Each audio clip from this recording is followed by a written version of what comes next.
సంవత్సరంలోనే పరిష్కారం చూపించిన మంత్రులందరి వేదిక మీద ఉన్నారు. నువ్వా నువ్వా దిక్కుమాలినోడా మా చిత్తశుద్ధిని ప్రశ్నించేది?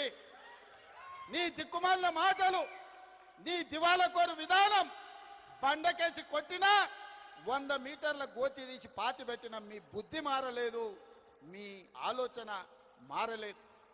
అందుకే ఇవాళ మీ ఇంట్లోనే చక్కగా లేరు. ఒకరు బీసీకి అనుకూలం అంటే ఇంకొకరు వ్యతిరేకం అంటారు, మూడోగా ఆయన మధ్యస్థం అంటారు. నేను అటు కాదు నేను ఇటు కాదు అంటాడు. ఈయన ఈ అటు ఇటు కానోడు కూడా నా గురించి మాట్లాడతాడు. అందుకే మిత్రులారా, ఇవాళ మన చిత్తశుద్ధిని ఎవడు ప్రశ్నించలేడు. ఇవాళ తెలంగాణ మోడలే దేశానికి రోల్ మోడల్ అయ్యింది. ఇవాళ ఈ తెలంగాణ మోడల్, ఈ కులగణన, ఈ జనగణన, ఈ 42% రిజర్వేషన్ దేశ రాజకీయాలలో సునామీని సృష్టించబోతుంది. ఆ సునామీలో ఎన్డీఏ బంగాళాఖాతంలో కలవబోతుంది. నరేంద్ర మోడీ గారు కుర్చీ దిగబోతున్నారు. ఆనాడు గుజరాత్లో జరిగిన దుర్ఘటనలతో అటల్ బిహారీ వాజ్పేయి గారు నరేంద్ర మోడీ గారిని ముఖ్యమంత్రి కుర్చీ నుంచి మారుద్దాం అనుకున్నాడు. అది సాధ్యపడలేదు. నిన్నగాక మొన్న ఆర్ఎస్ఎస్ పెద్ద మోహన్ భగవత్ గారు ఇంకొక మాట అన్నారు. 75 సంవత్సరాలు పూర్తయిన ప్రతి ఒక్కరూ పదవుల నుంచి దిగాలి.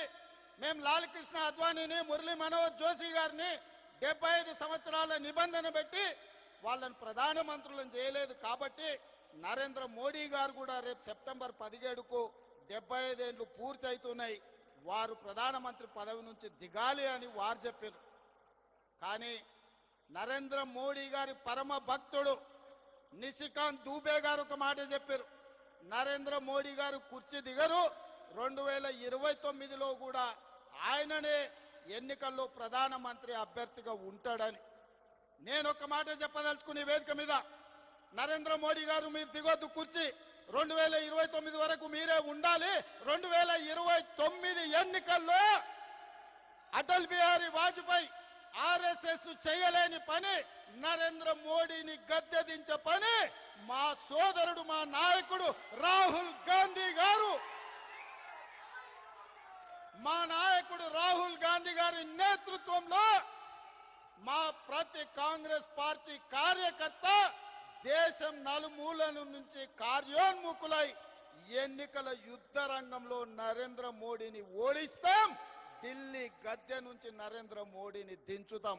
ఇదే మా శపథం అని చెప్పి జంతర్ మంతర్ సాక్షిగా నేను చెప్పదలుచుకున్నా.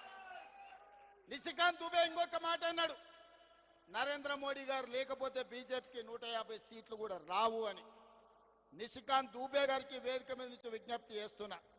దూబే గారు మీరు డైరీలో రాసుకోండి, నరేంద్ర మోడీ గారి పేరు మీదనే ఎన్నికలకు రాండి, 150 కంటే ఒక్క సీటు కూడా ఎక్కువ రానియం. నరేంద్ర మోడీ కాదు, మొత్తం ఆయన అభిమానులందరూ లేకపోతే భారతీయ జనతా పార్టీ నాయకులందరూ ఉమ్మడికి వచ్చిన 150 సీట్ల కంటే ఒక్క సీటు కూడా ఎక్కువ రానియం. రాహుల్ గాంధీ గారిని గెలిపించి ఈ దేశానికి ప్రధానమంత్రిని చేస్తాం. ఇవాళ రాకపోతే మోడీ గారు మీకున్న మార్గం ఒక్కటే, అయితే మా బిల్లులు ఆమోదించండి, మా బలైన వర్గాలకు 42% రిజర్వేషన్లు ఇవ్వండి. గద్దె మీద ఉంటే 42% ఇవ్వాల్సిందే. నువ్వు 42% ఇవ్వకపోతే గద్దె మీద నుంచి మేము దించుతాం, 42% రిజర్వేషన్ సాధించుకుంటాం. మీరు తెలంగాణ శక్తిని, తెలంగాణ ప్రజల పోరాట స్ఫూర్తిని తక్కువగా అంచనా వేస్తున్నారు. నరేంద్ర మోడీ గారు, బీజేపీ నాయకులారా, ఆనాడు ఇందిరాగాంధీ ఎస్సీ ఎస్టీల రిజర్వేషన్లను బలంగా అమలు చేసింది. ఎస్సీ ఎస్టీ సోదరులకు ఇండ్లు లేని వాళ్ళకి ఇండ్లు ఇచ్చింది, ఇంటి స్థలాలు లేని వాళ్ళకి ఇంటి స్థలం ఇచ్చింది, ఇల్లు కట్టుకోవడానికి ఇందిరమ్మ ఇల్లు ఇచ్చింది, భూమి లేని వాళ్ళకు భూమి ఇచ్చింది, దున్నేవాడికే భూమి హక్కు అన్న నక్సలైట్ల నినాదాన్ని లక్షలాది ఎకరాల భూములు దళితులకు అసైన్మెంట్ పట్టాల పేరు మీద భూములు ఇచ్చింది. అడవుల్లో బతికే మా ఆదివాసీ సోదరులకు పోడు భూముల పట్టాలిచ్చి 25 లక్షల ఎకరాల భూములు దళితులకు ఇచ్చింది 10 లక్షల ఎకరాల భూములు, గిరిజనులకు, ఆదివాసులకు, మా లంబాడి సోదరులకు ఇవాళ రిజర్వేషన్లు ఇచ్చింది.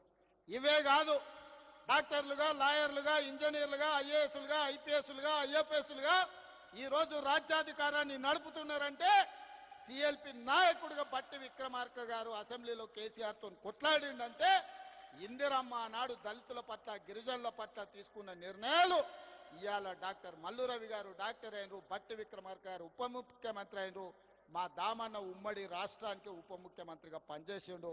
ఈరోజు మెడికల్ అండ్ హెల్త్ డిపార్ట్మెంటుని సమర్థవంతంగా నిర్వహిస్తుండు.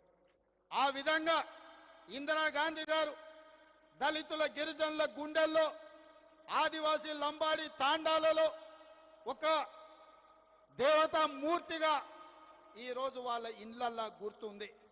వాళ్ళ తల్లిదండ్రులతో పాటు ఇందిరాగాంధీ గారు ఫోటోను పెట్టుకొని ఇవాళ ఎస్సీ ఎస్టీలు ఇందిరమ్మను పూజిస్తారు. ఇందిరమ్మ, అమ్మ అనే పదంలో ఉన్న మధురం, అమ్మ అనే పదంలో ఉన్న అనుబంధం.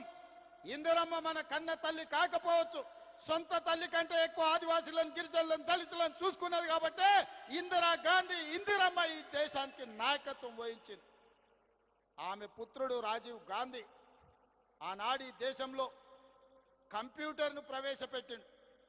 ఆయన మిత్రుడు శామ్ పిట్రోడా టెలికాం టెక్నాలజీని ప్రవేశపెట్టిండు. ఆనాడు ప్రధానమంత్రిగా రాజీవ్ గాంధీ